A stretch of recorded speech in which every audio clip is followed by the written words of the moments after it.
আল্লাহ তাআলা মৃত্যুকে আজরাইল আলাইহিস সালামের অধীন করে দেওয়ার পর সে আল্লাহর নিকট আরজ করল, হে আল্লাহ, আপনি আমার উপরে যে কঠিন দায়িত্ব প্রদান করলেন তা আমি সর্বদা প্রতিপালন করতে যথাসাধ্য চেষ্টা করব।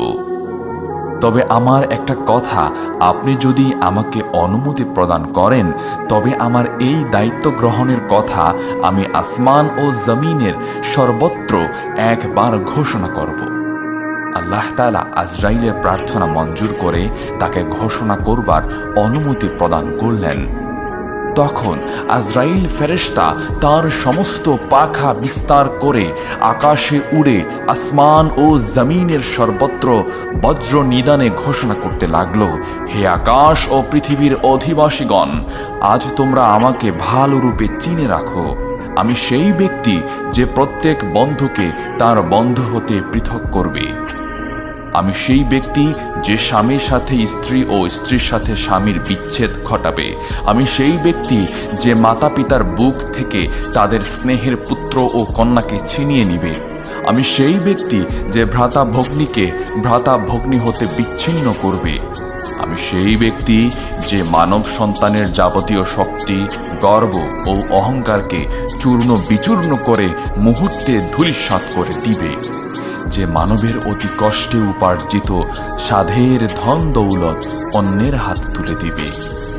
যদি তোমরা গভীর সমুদ্রের অতল তলদেশে অথবা দুর্গম পর্বতের নিভৃত গুহায় অথবা জনপ্রাণী শূন্য গভীর অরণ্যে লুকায়িত হও, তবুও আমার কবল হতে কিছুতেই তোমরা নিষ্কৃতি পাবে না।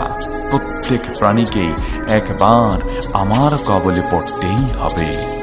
হাদিস শরীফে উল্লিখিত আছে, হযরত রাসূল সাল্লাল্লাহু আলাইহি ওয়াসাল্লাম বলেছেন, যখন কোনো লোকের মৃত্যুর সময় উপস্থিত হয় তখন আজরাইল ফেরেশতা একজন মানবের আকৃতি ধারণ করে এসে মুমূর্ষ ব্যক্তির সামনে দাঁড়ায়। মুমূর্ষ ব্যক্তি তাকে জিজ্ঞেস করে, তুমি কে? তোমাকে তো আমি আর কখনো দেখিনি। তুমি কি জন্য এসেছো? তদুত্তরে আজরাইল ফেরেশতা বলেন, আমি মালাকুল মউত, তোমাকে দুনিয়া হতে উঠিয়ে নিতে এসেছি। আজ আমি তোমার স্ত্রী কিংবা তোমার ছেলে মেয়েদিকে এতিম করব।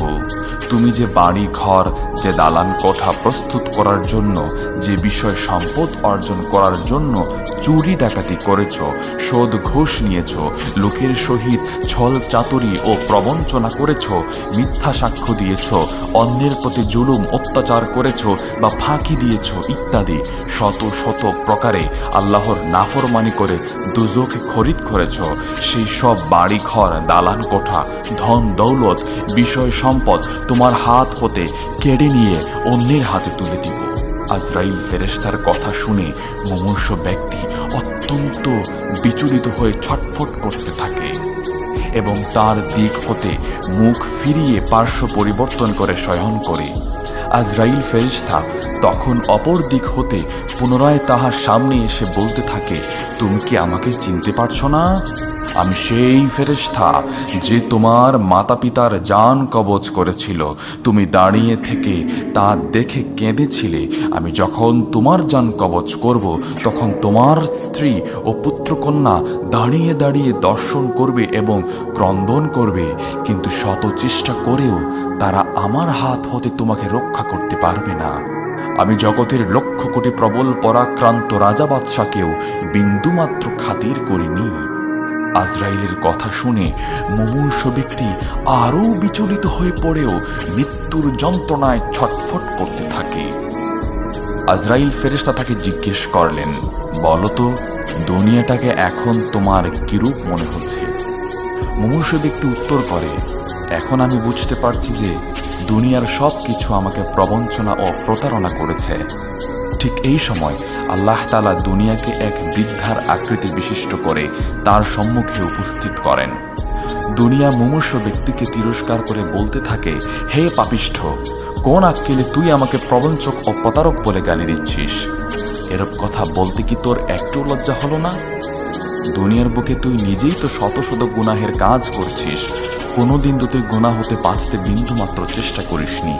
তুই সর্বদাই আমাকে পাওয়ার জন্য লালায়িত ছিলি, কিন্তু আমি কোনোদিন তোকে চাইনি। তুই আমার মায়ায় মুগ্ধ হয়ে ন্যায় অন্যায়, হালাল হারাম প্রভৃতির পার্থক্য পর্যন্ত ভুলে গিয়েছিলি। তখন তোর মনে বিশ্বাস ছিল যে চিরদিন তোর এইভাবেই কেটে যাবে, তুই চিরকাল দুনিয়াতেই থাকবি, দুনিয়া ছেড়ে কোনো দিনই তোকে যেতে হবে না। অথচ তোর নিজের ভুলের জন্য আজ তুই আমাকে দোষারোপ করছিস, প্রতারক বলছিস, প্রবঞ্চক বলে গালি দিচ্ছিস। তোর মতো দুনিয়ার লোকের পক্ষে দুনিয়াকে গালি দেয়া মোটেই শোভা পায় না। অতঃপর তার সম্মুখ হতে বৃদ্ধারূপিণী দুনিয়া অদৃশ্য হয়ে গেল। এমন সময় শয্যাশায়ী ব্যক্তির অর্জিত ধন সম্পদ তার সম্মুখে উপস্থিত হয়ে তাকে তিরস্কার করে বলতে থাকে, হে পাপিষ্ঠ, তুই অসৎ উপায়ে আমাকে উপার্জন করেছিলি এবং নিজের ভোগ বিলাসের জন্য সঞ্চয় করে রেখেছিলি। আল্লাহর রাস্তায় সৎ পথে তা ব্যয় করিসনি, দান খয়রাত করিসনি। আজ দেখ, তুই আমাদেরকে ত্যাগ করে খালি হাতে চলে যাচ্ছিস এবং আমরা আজ অন্যের হাতে চলে যাচ্ছি। আল্লাহর নাফরমানি করে অসৎ উপায়ে আমাদেরকে সংগ্রহ করে তোর লাভ কি হলো? আমাদের দ্বারা আজ তোর কোনোই উপকার হবে না, অথচ আমাদেরকে উপার্জন করতে তুই যে পাপ করেছিস তার ফল তোকে ভোগ করতেই হবে।